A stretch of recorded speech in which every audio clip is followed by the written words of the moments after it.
Lebih dari 1 dekade, Diplomat 100 Challenge hadir dan kami sangat konsisten untuk selalu mendukung dan memperkuat ekosistem kewirausahaan di Indonesia. Ini adalah kesempatan bagi teman-teman untuk memvalidasi ide bisnis kalian yang tidak kalah penting untuk mendapatkan pendampingan dari coach. Di tahun ini, Muhammad Jupaka tetap hadir untuk mendampingi teman-teman. Tetapi di satu sisi kita akan mendapatkan 3 coach baru. Saya akan undang Muhammad Jupaka, Coach Tasya, Tara Budiman. Last but not least, Coach Tio.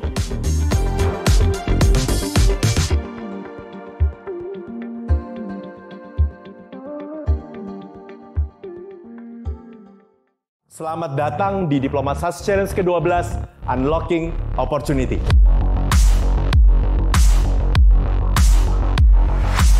National Section ini berbeda dengan tahun lalu, di mana kita akan memanggil 5 nama peserta. Dari 40 challengers, hanya 16 challenger saja yang bisa melanjutkan ke fase berikutnya.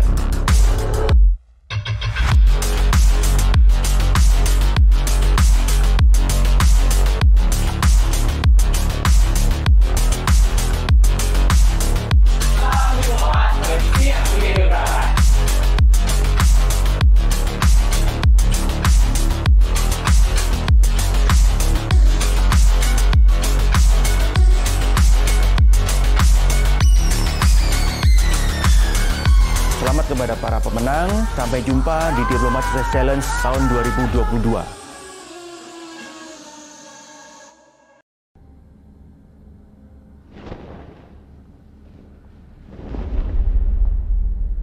Ilmu menjadi alasan buat kita untuk dapat memberikan kontribusi untuk peradaban. Setiap masa ada gelap dan terang. Saya yakin bersama-sama dengan tekad yang kuat kita mampu melewatinya. Baiknya kita semua berani mencoba, berani untuk gagal, dan yang harus kita percaya adalah untuk berani berhasil. Dari sana gue ngerasa gue harus kerja ikhlas, punya niat yang tulus, karena Tuhan pasti ada cara buat ngebalesnya. Seiring waktu berjalan, saya disadarkan bahwa bisnis ini bukan hanya sekedar untung rugi, tapi bagaimana bisa jadi keberkahan untuk banyak orang. Memberi dampak itu kan gak mungkin cuma untuk diri sendiri ya, karena kita bukan makhluk yang tinggal sendiri maupun yang egois.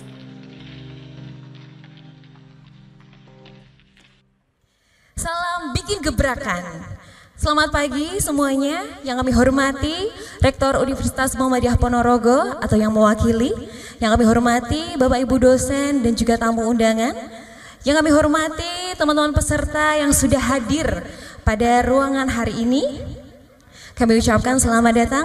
Pertama-tama marilah kita panjatkan puji syukur kepada Tuhan Yang Maha Esa, karena atas nikmatnya dan juga rahmatnya kita dapat berkumpul pada hari ini dalam acara Diplomat Success Challenge ke-13 tahun 2022. Kedua kalinya salawat serta salam semoga tetap terlimpahkan kepada junjungan kita Nabi Agung Nabi Muhammad SAW yang telah membawa kita dari zaman jahiliyah menuju zaman Islamiyah dan yang kita nanti-nanti syafaatnya nanti di yaumul qiyamah. Amin amin ya rabbal alamin.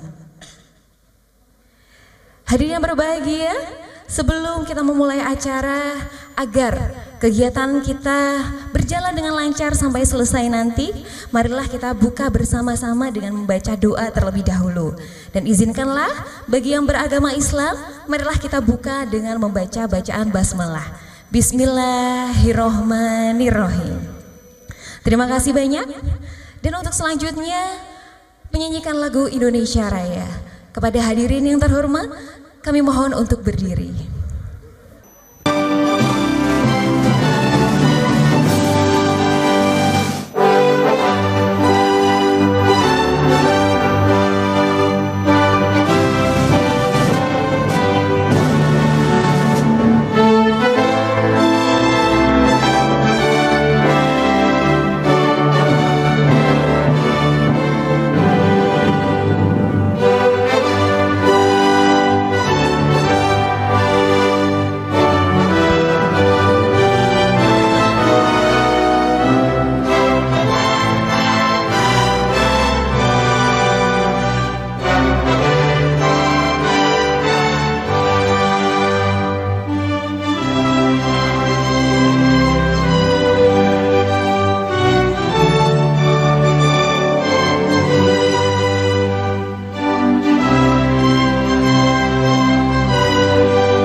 dipersilahkan duduk kembali.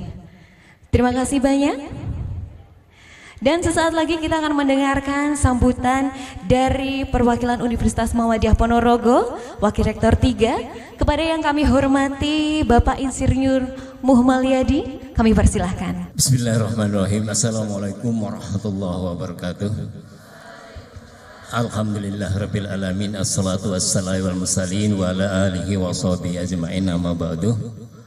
Kami yang kami hormati Bapak Ucup, Kepala Divisi Kewirausahaan Universitas Muhammadiyah Ponorogo, Bapak Ibu para undangan yang kami hormati, yang tidak bisa saya sebut satu persatu, para peserta yang berbahagia, mari kita memanjatkan syukur atas rahmat dan nikmat Allah yang telah kita terima sampai detik ini. Tentu itu bagian dari rahmat yang diberikan oleh Allah kepada kita semua. Kemudian juga terima kasih kepada rekanan atau mitra kerja dari teman-teman kewirausahaan. Dalam hal ini hari ini hadir dari Wismilak Foundation, Pak ya. Jadi pendidikan. Mudah-mudahan kerjasama yang dilakukan oleh teman-teman kewirausahaan ini bisa menjalin hubungan silaturahim, bisa membuat kerjasama yang saling menguntungkan, tentunya bisa membuat semangat teman-teman kewirausahaan untuk berwirausaha, ya, untuk memunculkan kreativitasnya, khususnya mahasiswa kami yang kita harapkan nanti setelah selesai kuliah, bahkan jangan menunggu selesai, hari ini pun bisa memulai untuk berwirausaha, untuk mencetuskan kreativitasnya, ya. Insya Allah acara-acara ini hanya menyemangati sebetulnya, ya, hanya membakar semangat Anda untuk memunculkan kreativitas di bidang kewirausahaan, di bidang bisnis, di bidang hubungan antar lembaga dan antar personal. Itu penting. Karena apa? Ketika kita bicara kewirausahaan itu mesti kita akan bersama orang lain, mesti kita harus ada kerjasama yang saling menguntungkan. Tentu itu juga harus kita lakukan dengan seksama, ya. Jadi seperti dilakukan Pak Ucup ini suatu kerjasama dengan teman-teman dari, ya jangan dilihat rokoknya, ya Mas Ucup, ya, tetapi usahanya itu seperti apa, pengembangan kewirausahaannya seperti apa, kreativitasnya seperti apa, memulainya dari mana dan seterusnya. Saya kira itu. Jadi teman-teman semuanya, hari ini tentu Anda mengikuti acara ini, kita harapkan menumbuh kembangkan semangat Anda. Bila perlu barangkali ditindaklanjuti nanti setelah ini, setelah ada ide-ide kreatif Anda untuk dituangkan dalam sebuah tulisan dan direalisasikan di lapangan untuk menjadi kegiatan sendiri, kegiatan kelompok, kegiatan bersama dan seterusnya. Dan insya Allah kalau itu dilakukan kolaborasi dengan orang lain, walaupun itu ide kita pribadi, tetapi ketika kita tuangkan bersama-sama, kita lakukan bersama orang lain, berkolaborasi itu bukan berarti hanya untuk yang istilahnya ide itu perlu ada diawali dari pemikiran itu, dan tetapi kadang-kadang pemikiran kita hanya juga terbatas karena memang Allah menciptakan kita itu kan dengan keterbatasan, sehingga ketika itu tidak diungkapkan kepada orang lain, ketika itu tidak dilakukan kerjasama dengan orang lain, ya jangan berharap itu akan menghasilkan yang terbaik. Sekali lagi, dimanapun, kapanpun dan sampai kapanpun, kerjasama bersama orang lain, kolaborasi dengan orang lain itu penting, ya. Oleh karena itulah kadang-kadang keberhasilan itu bukan hanya indeks prestasi tertinggi. Ini dari hasil survei ini ya, bukan hanya sekedar pendapat, tetapi dari hasil penelitian di Amerika Serikat beberapa tahun yang lalu itu sudah dilakukan. Artinya keberhasilan pengusaha-pengusaha besar di dunia itu ternyata yang menjadikan keberhasilan utama adalah dari soft skill. Dari banyak item yang pendukung keberhasilan itu 1 sampai 10 ya, urutan 1 sampai 10 yang membuat seseorang berhasil itu dari artinya di situ dari soft skill ya. Ya dari 100 itu termasuk IPK sebetulnya. Tetapi IPK tidak masuk ke 10 ternyata. Di bawahnya lagi gitu. Tapi bukan berarti saya tidak mengharapkan Anda IPK-nya bagus loh ya. Jadi IPK-nya tetap dijaga sebagus mungkin gitu. Kalau bisa IP-nya 4 gitu ya. Tetapi ternyata yang paling teratas ya, yang paling teratas ini dunia loh ya, hasil penelitian bukan hanya sekedar pendapat, adalah kejujuran. Kejujuran, artinya kejujuran itu awal dari kepercayaan orang lain kepada kita, sehingga seterusnya berarti kan perlu ada kolaborasi, perlu ada kerjasama, perlu adanya ide-ide cemerlang, perlu adanya semangat dan seterusnya itu ternyata 10 besar itulah yang menjadi pendukung utama keberhasilan pengusaha-pengusaha dunia ya.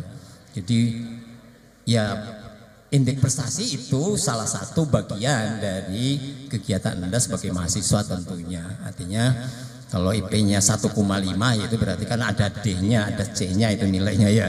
Tapi kalau IP-nya 2 berarti kan rata-rata dapat C itu nilainya. Tidak ada B-nya itu berarti. Tapi penting juga IP itu, tetapi sekali lagi tidak menentukan sepenuhnya keberhasilan kita. Maka kenapa kita di kampus ini juga kita adakan khusus kewirausahaan itu dalam rangka apa? Bukan kita ingin mengajari Anda membuat es krim, bukan ingin Anda membuat keripik, bukan Anda mengajarkan Anda bagaimana membuat telo goreng dan seterusnya, tetapi semangat kewirausahaan itu yang paling penting sebetulnya ya. Nah, ide-ide kreatif inilah yang kita latih, bagaimana Anda mempunyai ide-ide yang mengembangkan apa yang ada di lingkungan Anda. Ini saya kira agak batuk sedikit. Itu saya kira yang sangat penting. Nah, hari ini mudah-mudahan semangat itu akan tumbuh dari para pemateri yang tentu pemateri-pemateri yang handal, pemateri-pemateri yang berpengalaman, dengan kerjasama kita dengan pihak-pihak luar. Tentunya kita harapkan Anda mendapatkan spirit untuk berwirausaha dengan sebaik mungkin. Saya kira itu dari kami. Terima kasih kerjasamanya pihak yang telah membantu teman-teman di kewirausahaan ini. Mudah-mudahan ini bermanfaat bagi kami, bermanfaat bagi teman-teman sponsor, bermanfaat bagi semua pihak, dan insya Allah ini menjadi awal untuk kita berbuat lebih baik dan lebih baik. Terima kasih. Ada kurang lebihnya mohon maaf. Billahi taufiq wal hidayah. Wassalamualaikum warahmatullahi wabarakatuh. Waalaikumsalam warahmatullahi wabarakatuh. Kami sampaikan terima kasih banyak kepada Direktur 3 Universitas Muhammadiyah Ponorogo, Bapak Insinyur Muhammad Liyadi. Baik, sekali lagi saya ucapkan selamat datang pada seluruh peserta dalam acara sosialisasi program Diplomat Success Challenge ke-13 tahun 2022. Mana nih suaranya Universitas Muhammadiyah Ponorogo? Tepuk tangan dong yang meriah. Baik ya, teman-teman diinformasikan bagi teman-teman yang sudah menempati tempat duduk ataupun yang baru saja hadir untuk mengikuti acara sampai berakhir nanti ya. Karena di akhir acara nanti kita akan ada giveaway. Seperti apa giveaway-nya, terus seperti apa hadiahnya, kita tunggu nanti ya. Dan tidak lupa pada hari ini kita membawa tema yang sangat luar biasa, yang sangat cocok untuk anak muda sekarang, milenial banget, dengan tema penguatan mindset kemandirian melalui entrepreneurship yang nanti akan dibahas oleh narasumber-narasumber kita. Tapi sebelum kita panggil narasumber kita naik ke atas panggung nih ya, aku mau dengar semangatnya teman-teman buat sebutin jargonnya DSC 2022. Jadi kalau aku bilang DSC 2022, teman-teman harus dengan lantang, harus dengan semangat dan juga percaya diri bilang saatnya bikin gebrakan gitu ya. Setuju? Yang tengah setuju? Yang sebelah kiri udah siap? Oke, kita tes dulu nih semangatnya ya. DSC 2022. Saatnya bikin gebrakan. Kalian belum sarapan ya ini? Mana nih jiwa-jiwa entrepreneurnya ya? Harus semangat, tangannya gini. Saatnya bikin gebrakan gitu ya. Jangan saatnya bikin gebrakan. Mohon maaf ini bukan mengheningkan cipta ya. Oke sekali lagi. DSC 2022. Ya lumayan lah. Tepuk tangan dong untuk semuanya. Baik ya. Biar kita tambah semangat lagi nih ya. Langsung saja kita panggil narasumber kita yang pertama. Beliau adalah wirausaha muda, CEO dari Seruni Audio, lahir pada tanggal 23 Maret 1987 yang merupakan runner up DSC 2015. Tepuk tangan dong. Beliau juga merupakan The Best Good Design Indonesia tahun 2017. Sebelumnya sudah mengajar selama 4 tahun. Silahkan Mas Kereta Cucu. Silahkan untuk naik ke atas panggung. Ya. Semangat sekali ya Mas ya. Belum dipanggil sudah keluar aja nih Masnya ya. Sekali lagi selamat untuk Mas, selamat datang Mas Kereta Cucu. Tepuk tangan yang meriah untuk Mas Cucu. Dan untuk narasumber yang selanjutnya, beliau adalah alumnus Pondok Modern Gontor Ponorogo yang saat ini menjabat sebagai Direktur Utama PT Ismart Mulia Sejahtera dan juga CEO Cahaya Langit. Pernah menjadi guru di Ponpes Gontor tahun 2008 hingga 2015 dan berpengalaman mengelola unit bisnis Ponpes selama 7 tahun. Luar biasa sekali. Beliau juga merupakan pengurus Ponorogo Berdaya, pengurus Forbis, Forum Bisnis Alumni Gontor, juri MBC di Unida, serta founder Baitul Quran Fatona. Langsung saja kita beri aplaus yang meriah untuk Mas Muhammad Fajrul Aryadi. Silahkan.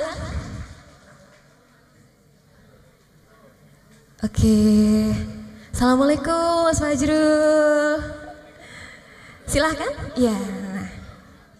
Oke, kita sudah kehadiran 2 orang narasumber yang luar biasa. Mungkin teman-teman sudah browsing-browsing lah ya background dari kedua narasumber kita pada pagi hari ini. Jadi tolong dengan hormat atau dengan sangat-sangat ya disimak penjelasan dari narasumbernya.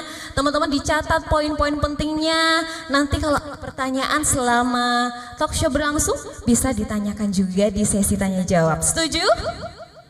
Setuju ya.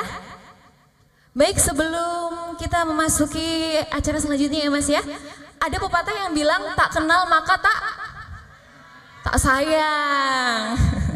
Lebih sakit lagi kalau udah kenal tapi nggak sayang-sayang ya Mas. Biar kita lebih kenal lagi dengan kedua narasumber kita, yuk kita cek video profile dari narasumber kita pada pagi hari ini. So, check this out.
narasumber kita.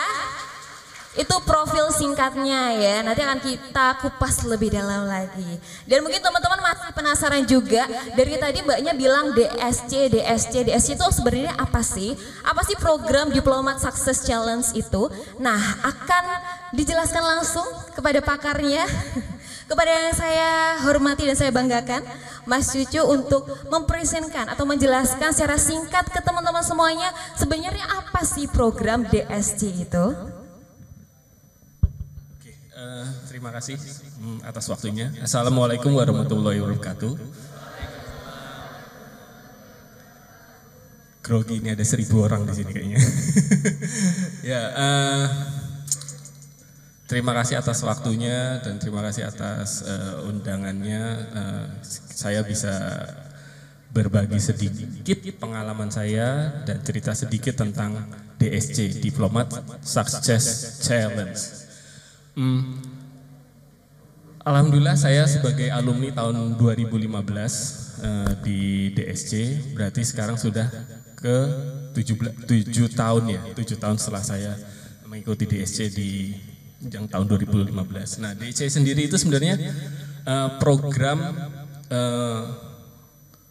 wirausaha atau entrepreneur bagi teman-teman yang punya ide bisnis, baru ide ya, ide bisnis ataupun yang bisnisnya sudah berjalan, yang ingin mendapatkan, kalau biasanya umumnya kalau orang berwirausaha itu butuh modal, butuh modal. Ada kalau sekarang istilahnya apa, investor, ya kan, harus pitching dan segala macam. Nah, ini adalah program yang bisa kalian ikuti kompetisinya, berupa kompetisi. Yang kerennya lagi dari kompetisi ini adalah bahwa kompetisi ini memberikan hibah dengan total nilai 2 miliar. Hibah. Wow, hibah ya, bukan tepuk tangan dong untuk DSC. Benar-benar hibah. Jadi kita benar-benar gimana kita di challenge ya, di challenge ide bisnis kita. Masuk akal atau tidak, reliable, visible atau tidak, agile, tidak bisa berbisnis kita, itu benar-benar di kompetisi ini. Jadi kesempatan kita untuk men-scale produk kita atau membesarkan ranah unit bisnis kita nanti, ini ada kesempatannya di DSC ini. Jadi teman-teman yang baru punya ide ya, di angkatan saya itu 2015 itu ada yang baru ide buat game. Nah, ide buat game ini, dengan ide buat game aja mereka sudah waktu itu final sama saya di stage dan dia dapat runner up juga. Nah, saat itu runner up baru ide, dia mendapatkan 250 juta hibah untuk jalanin idenya. Nah, jadi bagi teman-teman yang sekarang punya ide, dan saya pikir sekarang kesempatan untuk berwirausaha itu gampang sekali ya. Gampang sekali berwirausaha. Jadi sekarang punya ide, punya konsep, mau bisnis apa aja ya, mau konsepnya apa aja, silahkan tinggal di submit nanti langsung lewat formulir yang ada di QR code atau di website untuk mewujudkan ide bisnis kalian. Sementara itu dulu, Mbak. Oke, terima kasih banyak untuk Mas Cucu. Nanti akan dijelaskan juga ya Mas ya.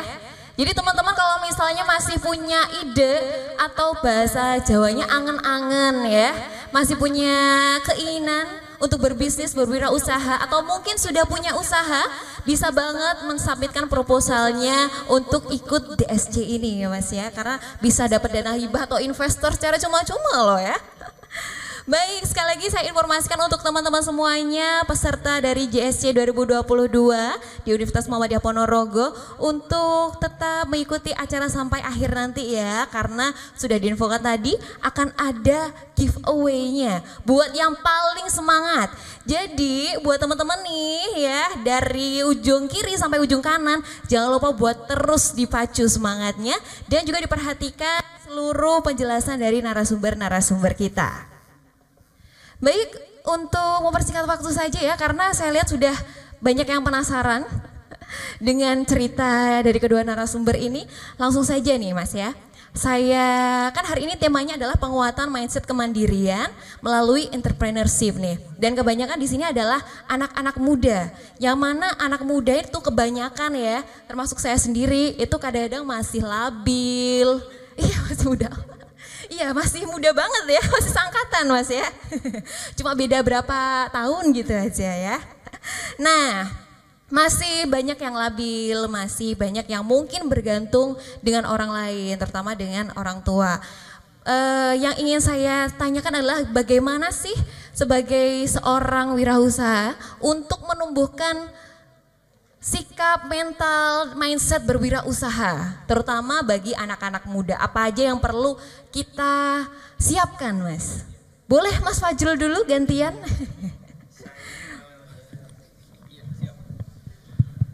Saya tadinya malah mau mendengarin Mas Cucu dulu gitu loh. Oke, siap, bismillah. Assalamualaikum warahmatullahi wabarakatuh. Salamnya ini kayaknya kalau pengusaha omsetnya masih puluhan ribu gini ya. Kalau omsetnya sudah ratusan nginjak miliaran tuh lebih semangat. Saya ulangi lagi, Assalamualaikum warahmatullahi wabarakatuh.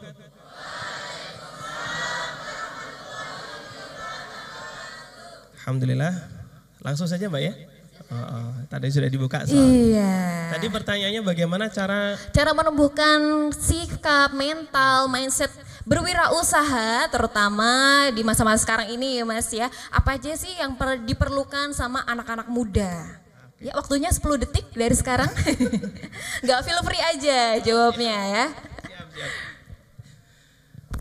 Saya dulu waktu kecil ada kata-kata yang sering saya ingat dari almarhum Bapak. 2016 beliau tidak ada, ketika itu saya baru selesai S1 dan baru nikah.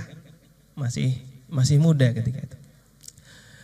Bapak selalu mengatakan, beliau bilang isole gitu bahasanya. Kowe isole. Iso gitu. Artinya apa iso? Bisa. Kamu itu mampu begitu. Jadi memang dari kecil beliau sudah menanamkan mindset di alam bawah sadar untuk selalu mampu dan kita yakin kalau kita bisa begitu. Setelah itu beliau menyampaikan juga, gantungkan cita-citamu setinggi langit. Kalau dari profilnya Bapak Jamil Az-Zaini, kalau sering lihat di YouTube ya, luar biasa. Beliau menyampaikan, bapaknya beliau almarhum menyampaikan, beliau itu dulu di wilayahnya itu termasuk orang paling miskin di daerahnya. Tapi setiap sebelum tidur almarhum bapaknya selalu menyampaikan kepada anaknya Pak Jamil, kita boleh miskin harta, tetapi jangan pernah miskin cita-cita. Karena untuk bercita-cita itu tidak perlu bayar gitu. Bayar tidak kita kalau punya cita-cita? Cukup tanamkan, kamu harus punya cita-cita. Oleh sebab itu teman-teman, kalau teman-teman memang tidak punya keinginan, tidak punya cita-cita, ya nggak ada semangat Mas Cucu. Jelas itu nggak punya semangat. Nah kalau saya jalurnya selain disemangati juga jalur kepepet Mas ya. Jalur kepepet. Jadi The Power of Kepepet. Silahkan nanti searching di internet, ada buku namanya The Power of Kepepet. Karena saya orang perantauan gitu ya. Jadi di Ponorogo ini ada komunitas namanya Ponorogo Berdaya, dan di situ saya menemui orang-orang banyak perantauan. Bahasa teman-teman yang merantau itu kan ora obah, ora mamah begitu ya. Masya Allah. Jadi luar biasa, mereka pejuang-pejuang. Mereka merantau di negeri orang, kalau nggak bergerak ya nggak bisa hidup. Akhirnya mereka berjuang gitu. Nah, ketika berjuang itu saya membaca bukunya Fight Like Tiger Win Like Champion punyanya Darmadi Dharma Wangsa. Orang itu kadang-kadang ketika mencoba sesuatu itu mental juaranya sering nggak ada. Kalau teman-teman buka bukunya punyanya tadi Darmadi Dharma Wangsa tadi, ada little extra gitu ya. Ada 4 kisah yang inspiratif banget. Saya sampaikan 2 saja. Ada orang yang memiliki brand makanan fried chicken gitu ya. Ada yang kenal ownernya? Saya aja nggak kenal Mas ya. Sama. Nah beliau ini menawarkan resep dari ibunya itu, penawarannya ngetok pintu lebih dari 1009 pintu. Anda bayangkan kalau diri Anda ya, kalau diri Anda, diri kita lah, diri saya juga lah kadang-kadang. Lagi ngetok pintu 10 gitu aja. Kalau nuwun Bu, niki ada ayam goreng punyanya orang tua saya. Wes Mas ngene sono. Oh nggih matur suwun gitu. Nawarkan lagi ke warung sebelah. Wah enggak Mas, wis ra cocok nang kene sukane bakaran. Oh iya. Nawarkan sampai 10 warung mesti langsung gini. Aku ican ra bakat gitu. Iya tuh iya. Aku cara ra bakat gitu. Saya nggak kebayang bagaimana Kolonel Sandreas ngetok pintu sampai 1009 ini opo gitu loh.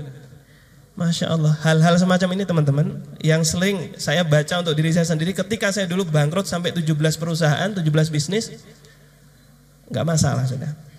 Ini saya baru 17, masih ada sahabat-sahabat, nggak tahu Mas Cucu ini berapa kali. Ya, masih banyak sahabat-sahabat yang mungkin jatuhnya lebih parah gitu ya. Ketika saya ketemu dengan teman-teman, ngobrol masalah bisnis, bro, gimana bro bisnisnya? Alhamdulillah, utangnya berapa? Alhamdulillah kemarin 10 miliar. Saya langsung senyum gitu, kayak kancone ternyata gitu loh. Artinya ketika berbisnis jatuh dan ada masalah itu ternyata tidak cuma kita saja, banyak orang. Artinya teman-teman, yang pertama tadi Anda harus yakin bahwa Anda bisa. Kalau saya dulu di pondok selalu ditanamkan manjadda wajada. Apa? Manjadda wajada. Yang kedua, kalaupun kita hari ini Allah belum berikan harta yang berlebih untuk bersedekah, belum berikan harta yang lebih untuk menunaikan kewajiban kita haji, umroh dan lain sebagainya, maka jangan takut miskin harta, tapi takutlah kalau Anda miskin cita-cita. Harus punya cita-cita. Tuliskan dalam diri Anda, tuliskan dalam lemari Anda, dan Anda nggak boleh miskin cita-cita. Dan yang terakhir, teman-teman jangan takut jatuh. Habiskan masa jatuh Anda di masa muda. Jangan lihat Mas Cucu hari ini ya. Mas Cucu ini lihat wajahnya penuh dengan goresan perjuangan. Cie. Udah tersilat-silat ya Mas ya. Tersilat-silat gitu ya. Jangan lihat sekarang mungkin ganteng terawat dulu. Aduh, ganteng juga sih gitu. Jadi teman-teman semuanya, mungkin itu yang bisa saya berikan. Terima kasih. Oke, luar biasa sekali. Tepuk tangan untuk Mas Fajrul. Itu tadi ya, harus yakin dulu teman-teman ya. Berawal dari keyakinan ya Mas ya. Kalau menurut Mas Cucu nih, apa aja yang perlu kita siapkan ya bagi anak-anak muda ini untuk menumbuhkan jiwa berwirausaha? Makasih. Dari penampilannya udah beda ya Mas. Sekarang udah lebih glowing Mas ya. Bukan, yang ini kelihatan, kalau saya kelihatan rodok rock and roll. Oh iya benar. Beda aliran ya Mas. Jadi, kalau saya mungkin ini aja sih, flashback aja sih. Dulu saya malah sebenarnya cita-cita saya bukan jadi pengusaha. Pengen punya usaha gitu ya maksudnya. Malah pengen jadi pendidik. Pengen jadi guru. Jadi makanya ada di profil saya profilnya memang saya sempat mengajar di sekolah, sempat ngajar di sekolah musik karena backgroundnya sekolah musik. Nah, di saat sekolah musik itu, nah itu sebenarnya ada pertaruhan di situ yang kalau tadi ngambil keputusan ya ada di sedikit di situ. Saya memutuskan resign menjadi pegawai tetap. Waktu itu posisi saya wakil kepala sekolah. Wow. Saat saya menuju resign, saya sampai dipanggil yayasan, ditawari gaji lagi, maunya berapa? Nanti nggak usah bilang sama yang lain. Saya bilang, enggak, saya mau resign aja. Saya mau resign karena sempat kepikir waktu itu, saya berpuluh-puluh tahun nanti ngajar di sini, saya ninggalin apa ya? Saya bilang. Kepikirannya waktu itu tuh, saya pengen ninggalin sesuatu. Bikin musik nggak bisa, sempat pengen jadi anak band, nggak jadi anak band berhasil rekaman nasional. Terus apa ya? Nah akhirnya saya kebetulan pas saat resign itu ada teman saya nawarin saya, gue kan ngerti kamu punya passion nih di dunia audio. Saya mau bikin toko alat musik nih, join mau nggak? Nah join dalam artian Oh yaudahlah, ini karena passion. Di mana? Di Jogja. Wah pas banget nih, saya pengen punya mimpi, pengen ada di Jogja selama hidup saya. Akhirnya saya ke Jogja. Nah di Jogja itu mulai itu pertarungan di Jogja yang tadi. Awalnya background saya sekolah itu sebagai pendidik, nggak ada ilmu yang namanya sales and marketing. Belajar sendiri, teman-teman. Caranya gimana cari market, kenalan dan segala macam. Nah awalnya saya bikin Seruni Audio tahun 2014 sama yang diceritakan. Saya langsung yang namanya canvassing. Ya kalau istilahnya dulu tuh namanya canvassing. Kalau sekarang istilahnya cari engagement. Nah, dulu saya canvassing. Saya datang ke toko-toko seluruh Jawa Bali. Pernah ngalamin yang namanya pas saya datang, walaupun saya sebenarnya yang founder yang buat mikrofon itu, tapi kartu nama saya namanya sales. Saya mau ngetes aja sih sebenarnya. Takutnya biasanya kalau bos ketemu bos itu nanti negonya beda.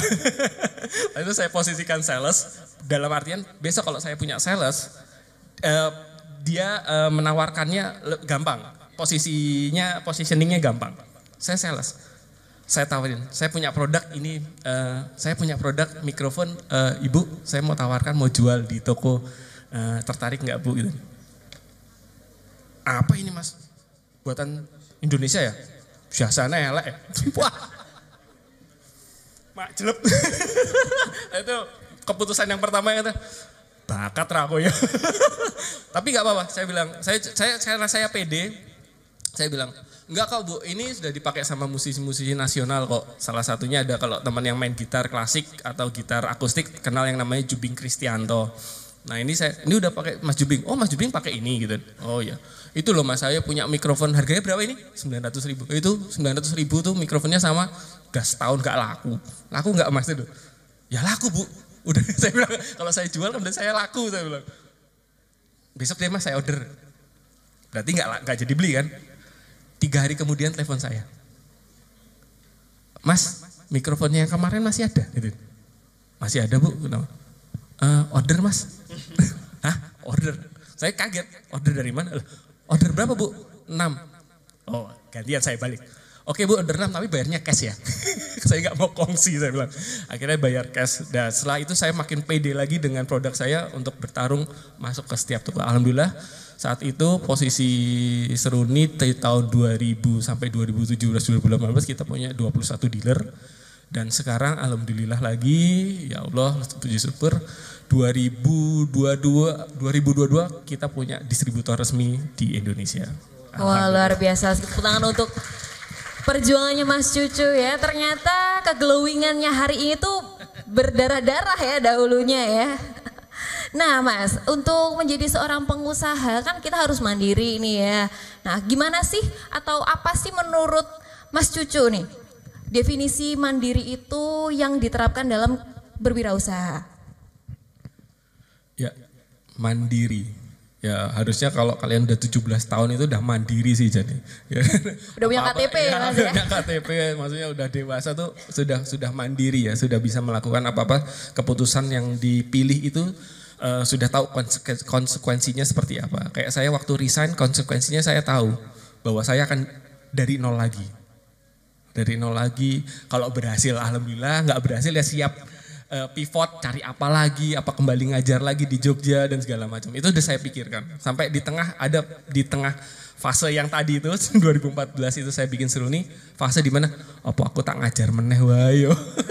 Sempat hopeless juga ya berarti. Kayaknya enak ya gaji tetap tuh. Gaji aduh, tetap enak. Wakil kepala sekolah loh ya.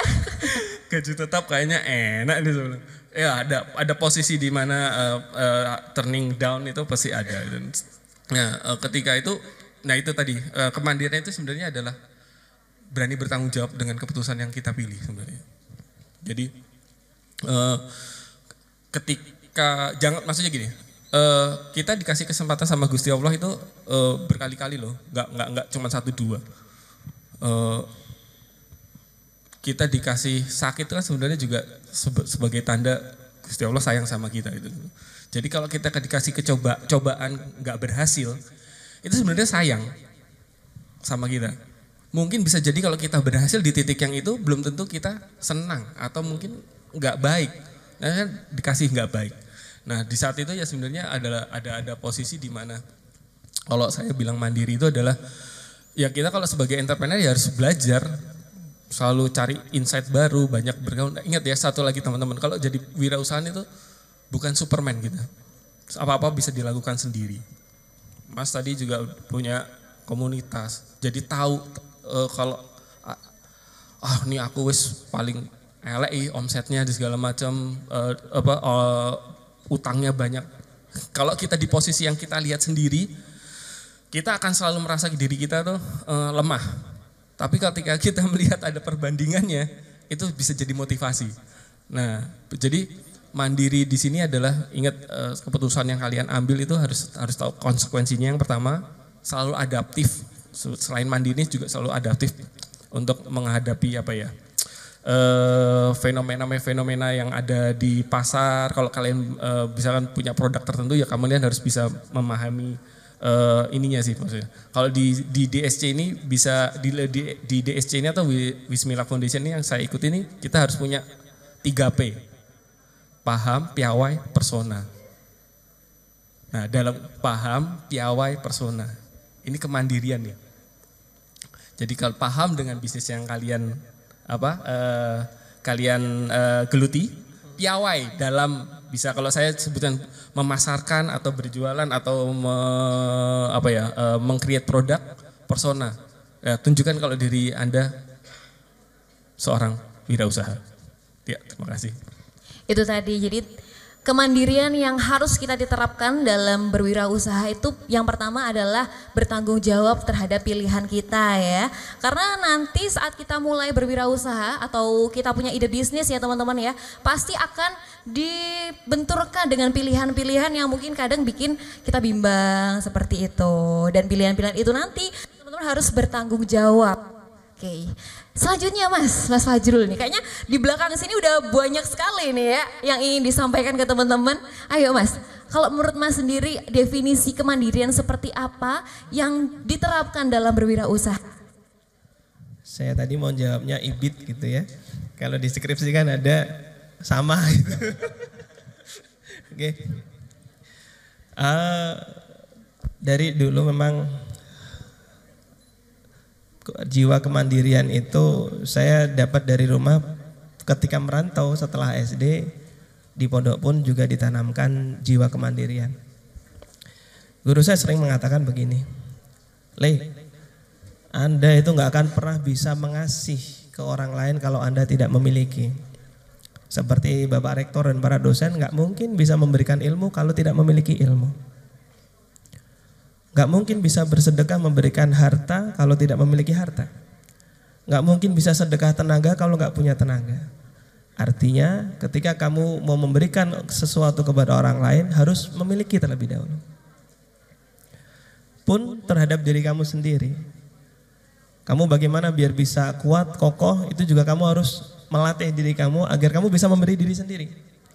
Artinya bisa tangguh survive di kehidupan kamu. Oleh sebab itu, yang pertama harus mengalami proses dulu, siap diproses, berproses. Jadi memproses diri ini agar memiliki beberapa skill, memiliki beberapa kapasitas, kompetensi. Karena kita lahir semuanya sama, bahkan Pak Rektor sendiri sama Bang ya. Kita lahir tanpa apa-apa. Ada di sini yang lahir sudah pakai jas gitu? Meteni malannya gitu. Atau lahir ceprot, my name is Cie gitu. My mother langsung bilang gitu, malah menakutkan. Kita lahir sama-sama zero, sama-sama kosong. Bagaimana kita memproses diri, bagaimana kita menerpa diri sehingga kita memiliki kompetensi, memiliki skill, memiliki kemampuan sehingga kita bisa survive, sehingga bisa mandiri. Yang kedua teman-teman, kalau kita ingin hidup kita ini lebih bermanfaat menjadi, kalau di dalam Al-Quran, khairun nas anfa'uhum linnas. Hadis ya. Khairun nas anfa'uhum linnas wa ahsanuhum khuluqan. Kalau pengen menjadi pribadi yang lebih bermanfaat, itu apa namanya? Khairunas anfa'uhum linnas wa ahsanum, sebaik-baiknya manusia itu yang paling banyak manfaatnya dan paling baik akhlaknya. Jadi teman-teman semuanya, ketika kita pengen memberikan dampak atau manfaat kepada orang banyak, itu pastinya diri kita itu harus bisa memberikan kontribusi dari apapun kemampuan kita. Mungkin tadi Mas Cucu tadi beliau punya skill di pendidikan. Saya juga kadang malu Mbak. Sebenarnya kemarin ditanya Mas Yusuf, titelnya apa Ustaz? Aduh gak usah ditulis karena SPDI tadi. Lagi ngajar bisnis, kemarin ngisi seminar internasional di Unida juga. Seminar internasional diisi oleh, di belakangnya SPDI, waduh. Salah, kayaknya salah pembicara gitu. Tapi teman-teman sekalian, ketika kita memiliki kita mengasah skill kita, mengasah sesuai dengan kemampuan masing-masing. Di tempat kami itu ada sekarang kita membuat kelas namanya Cahaya Langit Digital. Cahaya Langit Digital ini memang mendidik anak-anak biar mandiri, Mbak. Mendidik anak-anak biar mandiri dan mengoptimalkan potensi yang mereka punya. Tidak ada namanya anak itu terlahir tanpa kelebihan, pasti punya kelebihan. Memang kadang-kadang mereka mentalnya down dan mereka karena dari kecil down, tidak dapat semangat sehingga dewasanya dia benar-benar down mentalnya. Makanya ketika dari anak-anak adik-adik itu masuk ke tempat kami, ada namanya tes. Pertama tes di ISC dulu, tes psikotes dulu, dicek kapasitasnya. Saya nggak akan ngajarkan burung untuk berenang. Saya nggak akan ngajarkan kera untuk berenang. Saya nggak akan ngajarkan ikan untuk terbang. Akan saya lihat potensi, anak ini potensi. Telinganya kayak Mas Cucu, jernih dia, jeli. Ini pas. Ini dia bikin konten jago, kita optimasi jadi konten kreator. Ada juga yang pandai menanggi kata-kata, copywritingnya good, cover sellingnya oke dia, oke kamu bikin copywriting saja. Ada juga yang cerewet banget, dikasih kerjaan administrasi nggak selesai-selesai. Ternyata dia cocoknya di marketing and sales gitu. Closingnya bagus, ngobrolnya enak, ramah, humble gitu. Ya dah ente di CS saja. Sehingga anak-anaknya ketika di tempat kami selama 6 bulan merasa lahir kembali. Pak, baru kali ini Pak saya dapat penghargaan dari Bapak. Baru kali ini saya dapat semangat di mana orang-orang sekitar saya nggak percaya kalau saya bisa. Pak, baru kali ini Pak saya ikut memikirkan omset bahkan sampai target ratusan bahkan sampai miliaran. Terima kasih Pak menyemangati kami dan terima kasih menunjukkan bakat yang dimana saya sendiri nggak tahu kalau saya punya itu. Sehingga harapan kami dia bisa mandiri. Sebab itu teman-teman sekalian, tadi yang pertama untuk biar memiliki jiwa mandiri harus siap terhadap proses untuk mengisi download ilmu di dalam diri Anda sehingga Anda memiliki kompetensi, memiliki skill dan memiliki banyak hal. Yang kedua, semangat untuk menjadi orang yang tadi punya semangat ya, punya semangat. Apa sih manfaatnya kalau kita punya kompetensi, punya skill menjadi sebaik-baiknya manusia. Khairunas anfa'uhum linnas wa ahsanuhum khuluqan. Sebaik-baiknya manusia itu yang paling banyak manfaatnya. Bahkan ketika Anda nanti meninggal, Anda menjadi dokter yang baik, ada yang banyak doakan. Ya Allah, si fulan meninggal, mau megang Mas Cucu saya. Nangis gitu ya, Allahumma gfir lahu warhamhu gitu. Ya Allah si fulan meninggal, didoakan. Atau malah sebaliknya, meninggal. Kok raket wingin yang meninggal gitu. Dan lain sebagainya. Jadi begitu Mbak, terima kasih. Cek, oke. Sekali lagi tepuk tangan untuk Mas Fajrul. Luar biasa sekali ya, harus berani berproses teman-teman. Jangan takut berproses ya Mas ya, jangan takut gagal juga ya. Udah berapa kali Mas? Sedikit ya, masih banyak jalan lagi ya. Kalau saya tanya lagi nih Mas Fajrul, sebutin satu aja kata mindset yang bisa ditanamkan agar kita tuh punya kemandirian dalam berwirausaha tadi. Oke, siap. Satu kata saja ya. Wah, berat. Apa? Yang paling utama nih agar jiwa kemandirian kita tuh bisa tumbuh. Oke, siap. Saya sebenarnya tadi mau pakai kaos tapi nggak enak sama Pak Rektor. Sama Mas Yusuf. Di kaos saya tuh tertulis hidup sekali, hiduplah yang berarti. Oke, dicatat teman-teman ya, dipakai buat caption Instagram. Apa tadi Mas? Hidup sekali, hiduplah yang berarti. Oke, hidup sekali, hiduplah yang berarti. Kalau Mas Cucu, satu kata aja ya, yang menggambarkan mindset, pentingnya mindset itu, kalimat mindset itu untuk menumbuhkan kemandirian melalui entrepreneurship. Saya nggak punya ya. Bablas saja ya. Ya maksudnya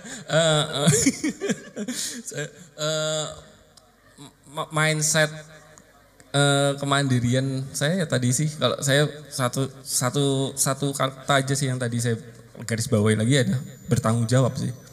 Karena nanti ketika kalian punya perusahaan itu bebannya ada di kalian. Keputusan-keputusan yang kalian buat itu mempengaruhi semuanya.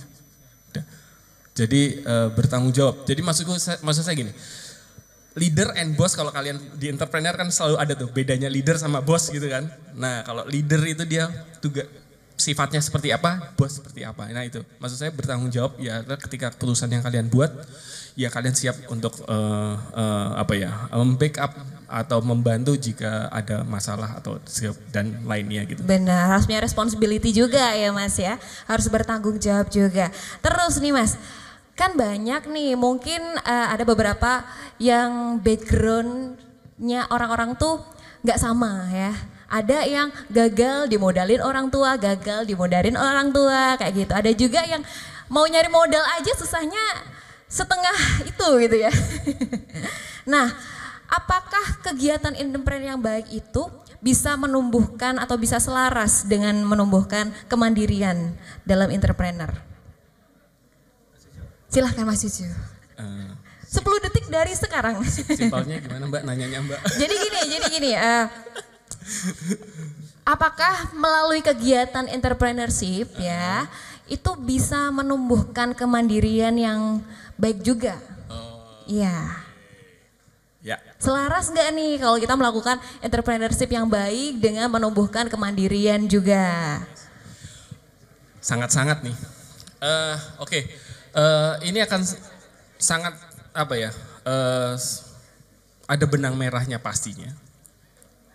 Contoh yang paling sederhana adalah kalau kalian bangunnya kesiangan, ya anggap aja kalian ini sudah CEO nih lah. Ya.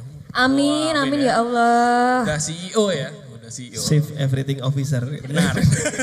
Bisa ngelakoni apa baik. Nah, itu anggap aja kalian CEO semua nih. Bangunnya kesiangan. Ya, harusnya bisa kantor jam 9, ngantornya jam 1, jam 2. Karena berasa posisinya CEO kan. Apa yang terjadi ketika sampai kantor? Pegawai kalian tuh udah gak fresh otaknya. Udah makan siang, udah kenyang, ngantuk. Diajak meeting udah gak konsen. Nah, udah gitu-gitu dia. Nah, meeting yang paling enak itu pagi jam 8, jam 9. Yuk kalau belum ngopi, coffee time dulu yuk, sambil ngopi, ngobrol kita. Ada apa, ngapain, next step ngapain. Nah kalau yang saya lakukan sekarang rutin itu selalu ada weekly meeting. Pagi jam 8, jam 9 itu cuman sharing aja. Minggu lalu kita punya patch ngapain ya langkahnya. Oh gini mas, gini udah progres apa? Progres oke, 10 menit clear. Udah. Jadi nah ini jadi kebudayaan tadi. Kalau kita sendiri aja tidak melakukan budaya kemandirian itu juga bisa jadi budaya dalam company juga perusahaan. Nah jadi ingat sangat berpengaruh sekali kemandirian. Jadi bermula dari diri kalian. Jadi kayak kalau saya sih bangun pagi ya biar bisa melakukan weekly meeting dengan enak. Jadi kalau nanti kalian juga punya budaya kemandiriannya gimana misalkan. Oh catatannya rapi, tulisannya harus rapi gitu biar bisa dibaca semua tim. Lalu gimana kalau sekarang udah ngetik yang bagus, itu terserah. Jadi akan sangat selaras dan benang merahnya dengan kemandirian. Jadi wirausaha yang kalian buat itu kalau ada istilahnya culture, company culture. Nah sekarang, nah itu kalian yang buat sendiri. Gitu. Itu dari saya sih. Iya. Emang benar banget ya Mas ya, harus punya budaya, habit ya Mas ya.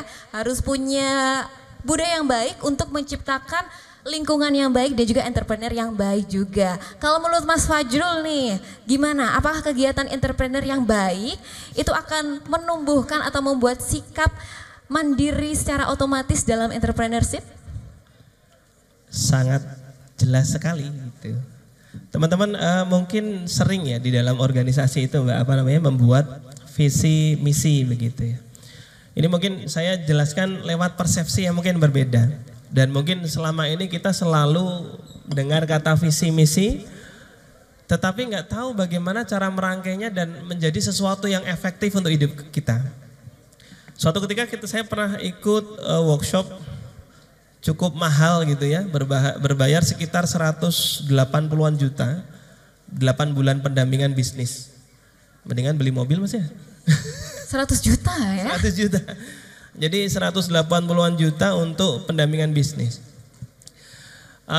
Di situ belajar tentang hal yang sangat sebenarnya kita sering mendengar, tetapi dirangkum dalam sebuah sistem yang cantik dan sangat sistematis, dan ini digunakan di perusahaan-perusahaan besar.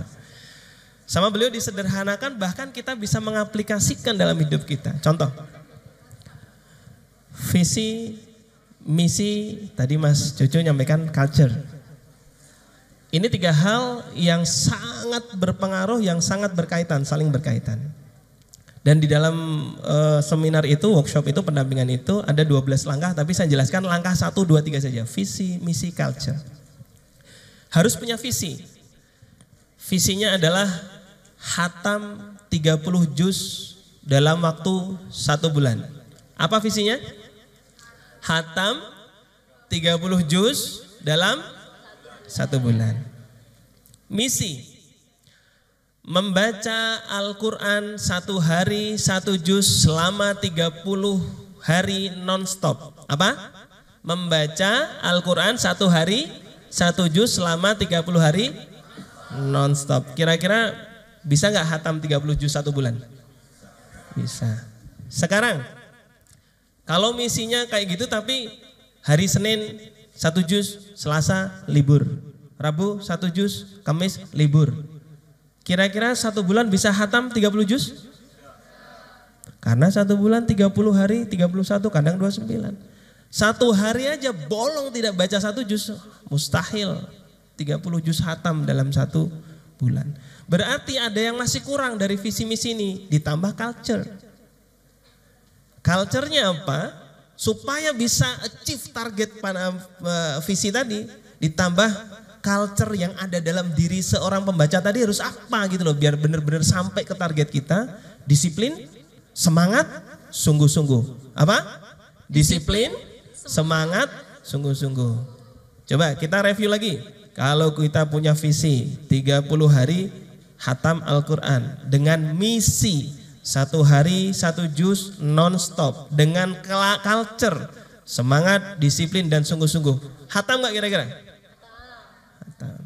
Itu kalau kita aplikasikan di dalam baca Al-Quran. Bayangkan kalau Anda di dalam bisnis sampai Mas Cucu mungkin 2023 menjadi bisnis audio musik terbesar dunia atau Indonesia? Di Indonesia, amin. Gitu. Beliau punya target dengan cara misinya membuat cabang di setiap provinsi. Target setiap bulan buka sekian. Culture-nya harus semangat, sungguh-sungguh, kreatif. Contohnya gitu. Jadi teman-teman, dalam membuat visi misi itu nggak bisa asal-asalan. Harus terukur, benar-benar terukur. Semakin rinci, semakin detail, semakin terukur, maka Anda semakin bisa merealisasikan cita-cita Anda. Nggak sekedar visimu apa? Ya jadi orang bermanfaat, terlalu luas. Terlalu luas. Visimu apa? Saya pengen hatam Al-Quran 30 juz 1 bulan. Misimu gimana? One day, one juz. Non-stop. Terus, komitmen kamu, culture kamu. Disiplin, semangat, sungguh-sungguh. insya Allah tercapai. Oke, jadi tadi ya sangat berhubungan sekali ya Mas ya, kalau kita punya entrepreneurship yang baik pasti akan menumbuhkan kemandirian juga melalui entrepreneurship tadi. Nah, sebagai wirausaha muda, penting gak sih kita tuh ikut event seperti ini, DSC seperti ini, atau berkompetisi dan juga berkolaborasi untuk mengembangkan bisnis kita? Coba Mas Cucu dulu nih, sebagai alumni dari DSC ya kan? Penting gak sih sebenarnya? Atau kita tuh sekedar ya udah jalanin entrepreneur aja, jalan ya alhamdulillah, enggak juga ya udah cari lagi, pivot lagi gitu. Kalau ditanya penting, ya penting. Apalagi kalau kita balik lagi dengan misinya si Diplomat Success Challenge ini bahwa ingin memberikan hibah kepada entrepreneur muda. Kita masih muda Mas. Ya, jadi benar-benar penting. Penting dalam arti ini kesempatan setahun sekali loh ya. Ini event tahunan, jadi setahun sekali. Kesempatan kalian untuk mewujudkan yang tadi mewujudkan ide bisnis atau mewujudkan scaling bisnisnya yang tadinya omsetnya tadinya produksinya masih 100 pieces mau dijadiin 1000 pieces dalam 1 bulan. Nah, ini ada kesempatan sekali untuk kalian bisa mewujudkan visi bisnismu. Jadi menurut saya balik lagi penting karena waktu itu kalau sebenarnya waktu itu mimpinya sebenarnya saya waktu ikut DSC itu adalah bukan pengen menangnya sih, jujur aja. Pengen saya ada di baliho. Karena ketika yang menang itu pemenangnya tuh ditempel di baliho di tiap perempatan itu Mas. Iya, promosi gratis, benar. Promosi gratis di tiap perempatan. Karena terbukti teman saya di Cilacap itu bisa foto Leh, kowe ono ning perapatan Cilacap. Yang penting bukan masuk pojok perkoro ya Mas ya. Bahaya itu nanti. Dan pertanyaan selalu betul. Kamu ngapain sih? Kok bisa ada di situ? Nah, aku bikin ini loh. Nah, promosi kan? Oh, dia buka. Wah, ya disebar-sebarin. Branding juga. Branding, salah satunya. Tadi Mas sebut juga ada masalah person pribadi ya. Yang kalau kamu sebagai wirausaha kamu harus jadi pribadi yang baik dan dikenal baik oleh orang lain. Jadi menurut saya penting dan siapkan ide bisnis kalian, siapkan keyakinan mental kalian untuk mengikuti DSC 2020. Oke, tepuk tangan dong untuk Mas Cucu. Nah nih, kalau bagi Mas Fajrul sendiri, penting gak sih sebenarnya buat berkompetisi dan juga berkolaborasi dalam mengembangkan entrepreneurship kita atau mengembangkan kewirausahaan kita? Sudah dijawab Mas Cucu tadi ya? Iya. Kalau menurut saya penting banget gitu. Hari ini era percepatan ya, benar-benar cepat. Saya jawabnya mulai dari A dulu ya. Dulu merek sebelah inisial U ya, U gitu ya, gitu ya. Nah itu punya brand-brand gede-gede gitu. Hampir setiap kehidupan kita ada semuanya, mulai dari sampo, sabun, sikat gigi, odol dan lain sebagainya. Itu bangun brand itu puluhan tahun gitu. Mungkin Mas Cucu belum lahir sudah ada brand tersebut. Tapi hari ini era percepatan gitu, era percepatan. Ada program DSC kayak gini luar biasa. Dulu terus terang saya cerita Mas. Awalnya memang ngira bahasanya bisnis itu modal gitu ya. Wah kalau ditanya nggak ada modal, alasan nggak ada modal. Suatu ketika saya nggak sengaja pitching darurat karena orang ubah orang mama. Pitching darurat sama orang yang saya kenal Mbak gitu. Orang yang saya kenal, singkat cerita. Saya cerita apa adanya, beliau tahu track record saya karena saya nggak dari nol ya. 2008 sampai 2014 ya bahasanya kerja ikut orang dan beliau tahu. Oh ini orang ini semangat, oh ini orang ini sungguh-sungguh, oh ini orang ini telaten, oh ini orang ini communication skillnya punya. Singkat cerita ketika saya maju intinya mau ngutang barang untuk jualan dengan bawa 3 BPKB GL Pro bapak saya, Supra. Masih ada ini. Alhamdulillah ya. Alhamdulillah. Enggak bablas ya Mas ya? Enggak. Alhamdulillah 3 BPKB itu tertolak gitu ya. Alhamdulillah 3 BPKB tertolak. Disuruh bawa pulang tetapi penawaran saya tidak ditolak. Mas, koyo gak kenal aku wae. Butuh barang piro sampean? Iki engko nek BPKB nang kene malah ilang. Sampean go bali ya, butuh berapa gitu. Besoknya dikirim 1 L300 nominalnya 44 juta. Itu tahun 2012-an kira-kira. Dikirim 1 L300. Nah hari ini sudah ada program seperti ini. Mas Coco aja sudah dapat. Saya habis ini dapat lah Mas ya? Masih udah. Bisa, okay. Bisa ya, bisa. Ini teman-teman gak usah bingung, cukup pikirkan ide. Cukup pikirkan ide, habis itu pitching gitu ya. Ajukan penawaran, dipresentasikan gitu, biar orang tertarik. Kenapa teman-teman saya bilang ide ya? Kalau orang sering bilang bisnis itu butuh modal. Saya pernah interview, biasanya kalau interview cari karyawan, kita buka lowongan cuma 2, yang daftar sampai 120 sampai 100 gitu. Suatu ketika interview saya iseng, di atas meja saya siapkan uang segepok 10 juta. Uang segepok 10 juta. Terus apa yang terjadi? Setiap orang yang interview saya tanya, Mas cita-citanya apa? Saya mau jadi pengusaha. Oh, kenapa gak usaha? Gak ada modal. Gak ada modal. Gak ada modal. Nah itu uang saya kasih nih. Ini ada uang 10 juta Mas. Silakan dipakai untuk usaha. Waktunya maksimal 1 tahun gak apa-apa. Tapi kalau sampai bangkrut nanti kita bawa ke polisi Mas ya gitu. Apa yang terjadi sama yang interview mbak-mbak sama mas? Dengan senyum yang indah dan manis, 2 meter ke kanan 2 meter ke kiri sambil dorong uangnya. Mboten Pak. Matur suwun, mboten pun tinggi jenengan mawon. Loh, katanya gak ada modal sampean. Ya tapi gak gini juga keles gitu. Lu kan nih kalau jenengan konsep bisnisnya bagus kan gak akan bangkrut. Kenapa harus takut dengan konsekuensi? Mboten Pak, lintune sanes wekdal mawon gitu. Artinya bukan modal yang jadi masalah, tapi ide bisnis. Ide bisnis, kayak Mas Cucu ini kan idenya kreatif ya. Terus skill mengelola bisnis, kapasitas, modal itu kata pengusaha nomor sekian. Dan saya pun hari ini merasakan modal tidak sulit. Jadi penting Mbak untuk acara ini, penting seperti ini. Baik, terima kasih banyak untuk kedua narasumber kita. Sekali lagi tepuk tangan dong untuk Mas Cucu dan juga Mas Fajrul, nih luar biasa sekali ya. Teman-teman yang punya ide bisnis gak perlu takut lagi, gak perlu khawatir. Langsung saja nih ya daftar di DSC. Nah untuk cara daftarnya seperti apa, kita akan langsung saja cek cara how to submit your proposal. Check this out.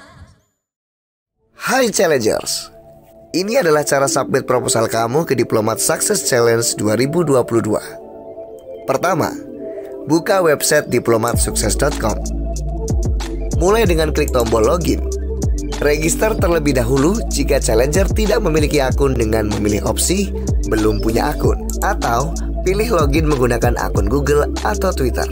Setelah terdaftar, silakan login dan kamu bisa mulai mengisi proposal. Jangan lupa siapkan KTP, link akun Instagram dan Facebook kamu ya.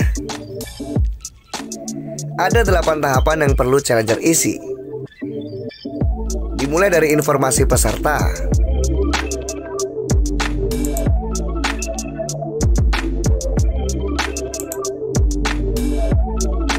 perhatikan cara penulisan link Facebook dan Instagram kamu.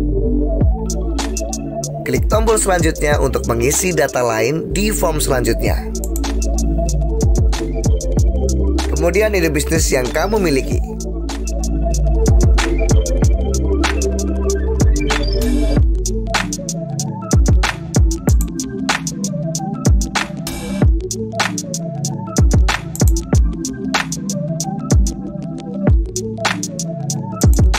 Karakter bisnis kamu.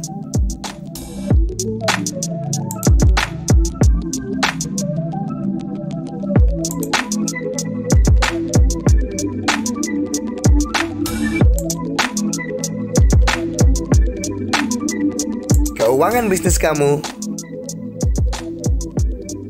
Kompetisi yang pernah atau sedang kamu ikuti.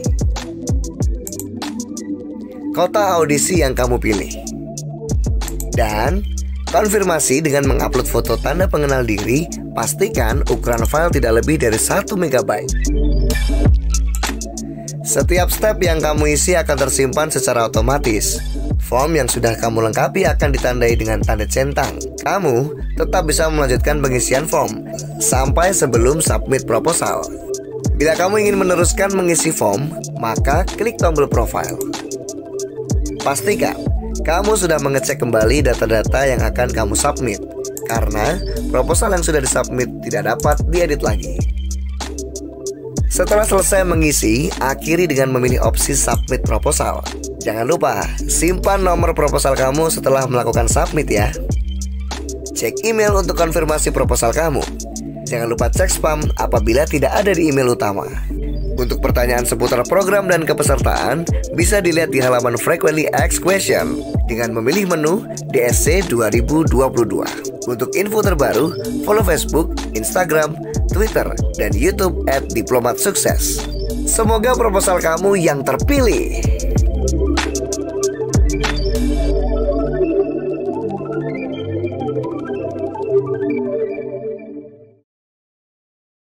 DSC 2022. Oke, silahkan buat yang mau bertanya. Siapa? Silahkan angkat tangan. Oke, masnya yang pakai baju abu-abu silahkan. Teman-teman panitia, ya silahkan disebutkan namanya, dari mana ya. Selamat pagi mas-mas yang hebat ini. Terima kasih kesempatan yang telah diberikan pada saya. Saya ingin menanyakan. Namanya dulu siapa mas, perkenalan? Nama saya Andri Agustia Budi dari Prodi Manajemen. Saya ingin menanyakan bagaimana kiatnya ketika kita ingin menjadi seorang entrepreneur untuk membaca peluang bisnis yang ada di sekitar kita agar bisa mewujudkan dan juga meminimalisir resiko kegagalan itu sendiri. Terima kasih. Oke, ini tanyanya ke Mas Fajrul apa Mas Cucu? Apa dua-duanya nih? Dua-duanya bisa. Dua-duanya bisa. Oke, silahkan. Mas Cucu dulu. Kiat-kiatnya Mas ya. Seperti apa? Halo Mas, saya browsing dulu kali ya. Basicnya saya memang bukan dari belajar sales, marketing, and management atau belajar ilmu ekonomi ya. Dulu saya tuh nggak percaya sama ilmu ekonomi, apa toh kaitan ekonomi sama resesi sama apa gitu tuh saya nggak percaya dulu. Tapi karena akhirnya terjun di 2011 mulai sama teman tadi partner saya bikin alat recording jualan toko retail. Nah ini di sini saya belajar Mas, melihat apa yang kosong, apa yang kosong dan mana yang masih bisa kita isi lagi. Jadi saat itu 2014 itu mulai tercetus di toko kami. Itu waktu itu sebelum saya setup Seruni Audio, kita punya toko namanya Zial Musik. Nah itu kita berinisiasi untuk teman-teman, karena kita akhirnya kan lingkungannya kan lingkungan di dunia audio, musik dan segala macam ya, terbentuk sendiri karena kita menguasai bidang itu. Akhirnya kita tahu teman-teman yang produksi efek gitar, bikin gitar elektrik, bikin gitar akustik, kita menawarkan diri untuk majang produknya di etalase toko kita tanpa ada biaya apapun. Sampai kita bikin etalasenya Mas. Sampai bikin etalasenya, kita desain, kita segala macam. Saya telepon-teleponin, ayo barangmu pajang kene. Dan sampai ada yang akhirnya kita support, ya kita beli, kita pajang. Mereka pada nggak pede Mas sama barangnya. Alasannya macam-macam. Alasnya macam-macam. Produk Indonesia lah, takut nggak konsisten dan segala macam. Nah, di sini yang saya lihat peluangnya. Besok kalau saya mau bikin produk, saya nggak boleh nih dengan mindset yang kayak gini. Saya harus mindsetnya mirip barang yang ada di etalase saya, barang-barang import itu, yang mana modelnya pabrikan, desainnya bagus, secara brand image-nya oke, dan saya mau barang saya tuh kalau di toko saya tawarin ke toko dipajang di depan Mas. Karena misalkan contoh aja covernya bagus ya kan, packagingnya, saking seneng salesnya yakin juga untuk jual. Nah alhamdulillah dari mindset yang itu, waktu riset produk saya selalu sama tim saya bilang jangan yang sifatnya ini artisan atau sifatnya sessionnya handmade gitu ya, prestige gitu, enggak. Saya maunya modelnya gayanya pabrikan walaupun ini di setupnya hand build. Nah dari situ Mas, jadi maksud saya lihat peluangnya, jadi pelajari Mas menguasai bidang apa, dilihat setelah kosongnya apa nih Mas. Nah setelah kosongnya itu dijadikan kesempatan untuk create sebuah produk dan itu habis itu kita maintain. Gitu. Harus pede dan inovatif ya Mas ya. Kalau Mas Fajrul sendiri nih, sebutkan secara singkat aja nih ya, kiat apa yang bisa meminimalisir kegagalan ya Mas ya. Oke. Singkat pada jelas. Pada dasarnya kalau bisnis itu menyelesaikan masalah orang. Begitu Mas ya. Artinya cari masalah.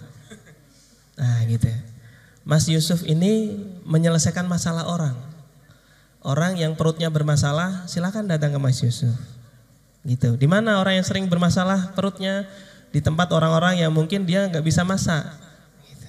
Makanya ada outletnya beliau sampai ke rumah sakit, sampai ini dan sebagainya. Kembali lagi, cari masalah. Saya ketika ikut workshop ditanya, bisnis kamu apa? Swalayan. Kamu nggak belajar, pulang sana. Bisnis saya apa ya? Saya lihat sebelah menjual peralatan medis, obat-obatan, suplemen dan alat-alat kesehatan. Apa bisnis saya itu? Apotek ternyata. Alah ngomong apoteknya panjang sekali. Ternyata penting mengetahui bisnis kita. Bisnis saya adalah menjual barang-barang pokok sehari-hari. Karena saya menyelesaikan barang-barang pokok sehari-hari. Singkatnya adalah amati, analisa kebutuhan sekitar. Dan bantu selesaikan masalah yang ada di sekitar. Saya membantu mak-mak gitu ya. Mak-mak gitu. Menyediakan barang-barang pokok gitu. Sehingga kayak saya harus presentasinya jangan di bapak-bapak. Arisan bapak-bapak itu saya salah kamar gitu ya. Cari rokok gitu. Kalau saya presentasinya ke ibu-ibu, arisan dan lain sebagainya. Nah, teman-teman, hari ini mungkin risetnya dulu. Apa sih masalah apa sih secara Anda solusikan. Semakin besar solusi Anda solusikan, gede bisnis Anda benar. Contoh hari ini GrabFood, GoFood itu menyolusikan orang se-Indonesia loh itu. Gede nggak bisnisnya? Rumah makan terbesar se-Indonesia ya GoFood, GrabFood. Saya bukan tim marketingnya mereka ya. Ya nanti kalau yang lihat ini orang manajemen, tolonglah 5% lah ya. Tapi lihat. Iya, karena dia mensolusikan orang se-Indonesia. Yang lebih gede lagi raksasa sedunia, Microsoft Corporation. Dia menyelesaikan masalah sedunia. Facebook menyelesaikan masalah sedunia. Banyak orang yang mungkin pengen reuni seperti di Facebook. Begitu contoh. Jadi riset dulu. Jadi harus tahu pangsa pasarnya juga ya Mas ya, biar tidak salah sasaran. Oke, kalau tadi dari mahasiswa, sekali lagi dari mahasiswi mungkin ya. Satu pertanyaan silahkan, banyak. Waduh, sampingnya Mas tadi ya. Silahkan disebutkan namanya, dari prodi apa dan semester berapa. Halo, Assalamualaikum warahmatullahi wabarakatuh. Waalaikumsalam warahmatullahi wabarakatuh. Perkenalkan, nama saya Nadia dari Prodi Manajemen semester 2. Saya mau tanya, bagaimana pola pikir seorang entrepreneur dalam menghadapi tantangan? Silahkan bertanya ke Mas Cucu apa ke Mas Fajrul? Dua-duanya. Dua-duanya, oke. Biar gak iri-irian ya. Silahkan Mas Fajrul dulu deh. Gimana Mas ya? Oke. Cara menyikapinya ya? Iya, pola pikirnya. Oke. Jadi seperti yang tadi sudah disampaikan Mas Cucu tadi ya. Jadi memang kita harus punya mental juara dulu lah. Pantang menyerah gitu. Mas Cucu aja nawarin pertamanya nggak langsung diterima Mas ya. Ditolak dulu. Tadi Kolonel Sandria saja 1009 pintu belum diterima. Thomas Alva Edison uji coba ratusan kali baru bisa bikin lampu. Dan banyak sekali. Artinya set up mental juara. Yang penting Anda ketika sudah tahu dan Anda yakin ini tahu ilmunya dan Anda yakini bahasanya bisnis ini akan bisa besar setelah Anda riset tadi. Terus Anda selalu benar-benar berjuang, memperjuangkan cita-cita Anda, pantang menyerah. Begitu, kira-kira begitu Mbak. Oke, kalau Mas Cucu gimana nih Mas? Bagaimana menyikapinya? Tadi pola pikirnya? Saya tambahin kalau yang tadi. Oke, saling melengkapi Fajrul, ini ya. ambil saya tambahin lagi. Mbak coba divalidasi Mbak. Nah ini penting sih. Validasi ke teman terdekat kalau kalian punya teman kos segala macam. Kalau Seruni waktu saya bikin saya validasi dengan partner saya dulu sendiri. Kita Seruni itu nggak berdiri sendiri, kita ada 3 orang. Itu validasi, kita saling validasi. Yakin nggak? Perspektifnya masih saling memvalidasi bahwa ini punya prospek atau enggak. Nah, jadi saya tambahin aja pakai kata validasi. Jadi nanti coba deh Mbak, kalau punya ide bisnis, curhat aja ke teman. Kalau teman mangap gitu ya, Berarti validasinya nggak berhasil nih. Tapi kalau teman, oke, yuk. Nah, validasi berarti berhasil nih. Punya ide yang masih baru satu aja ya. 2 klien kamu coba, 3 klien. Kalau itu berhasil ya berarti, nah ini saatnya tumbuhkan mental. Bisa bikin kuesioner juga ya Mas ya? Gampang sekarang. Survei juga. Ya, Google Form, Survei Monkey itu bisa kan. Bisa. Salah satu cara kita ngetes market kita fit atau enggak, sebenarnya juga sering melakukan namanya survei. Gitu. Validasi ide bisnisnya Mbak. Cukup ya Mbak Nadia ya? Sudah, oke nanti dulu saja ya Mas ya. Nanti saja kita bisa langsung private ke Mas Cucu dan juga Mas Fajrul. Baik, oke. Silahkan panitia. Satu saja. Silahkan. Teman-teman panitia, silahkan satu saja. Perkenalkan dulu namanya siapa, program studi apa, dan juga semester berapa. Assalamualaikum warahmatullahi wabarakatuh. Waalaikumsalam warahmatullahi wabarakatuh. Sebelumnya terima kasih Pak. Terima kasih kepada Mbaknya selaku host di sini yang memperkenankan saya untuk melakukan 1 kali pertanyaan. Ya. Silakan. Agak grogi. Maaf. Ayo, tepuk tangan dong teman-temannya. Nafas dulu. Iya. Jadi gini Bapak, pertanyaan saya itu ada beberapa, yang satu ini yaitu bagaimana cara kita untuk melakukan eksportir. Kan di situ karena ada syarat-syarat dan surat-surat perizinan, NPWP juga dan sebagainya. Dan itu yang perlu harus saya ketahui untuk syarat saya menjadi eksportir. Itu yang pertama. Dan yang kedua, satu pertanyaan saja ya Mas ya. Selaras. Oh, selaras. Ya, selaras. Dan yang kedua itu gini Bapak. Untuk program saya tadi menanggapi pertanyaan Bapak bahwasanya kita harus cari masalah. Dan saya menemukan masalah yang benar-benar itu urgent dan krusial banget di Indonesia, yaitu mengenai sumber daya alam.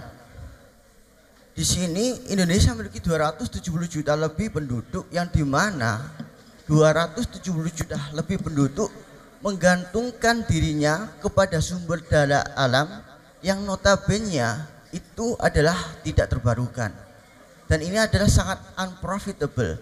Kemudian saya di sini memiliki cara solusi, yaitu sebuah program yang saya kembangkan dan analisa dan riset sendiri, yaitu dengan membuat kecerdasan mesin buatan yang mana mampu untuk menangkap sumber daya alam yang itu dalam bentuk fisik, kemudian saya ubah menjadi bentuk digital, kemudian saya transfer ke dalam program atau mesin kecerdasan buatan itu, kemudian ditangkap dan dikenali dan diolah menjadi sumber daya alam tanpa perlu menggantungkan sumber daya alam dalam bentuk. Oke.